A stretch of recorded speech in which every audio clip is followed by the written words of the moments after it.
Sayyidina Ali bin Abi Thalib karramallahu wajhah berkata, "Aku tidak akan menyembah pada yang tidak aku lihat."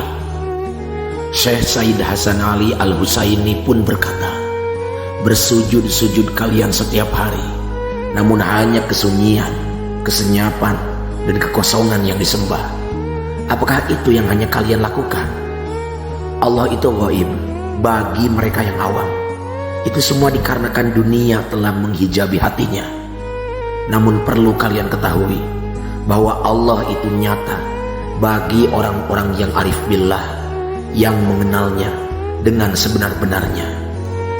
Dari kedua kalam yang tersampaikan oleh orang-orang yang mulia di mata Allah itu, kita bisa memetik hikmah bahwa saat engkau beragama, tak cukup hanya dengan syariat, dan saat engkau beragama, tak cukup hanya dengan hakikat.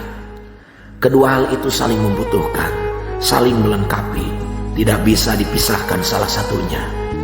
Oleh karena itu, bertarekat hukumnya wajib sebagai penghubung antara syariat dan hakikat.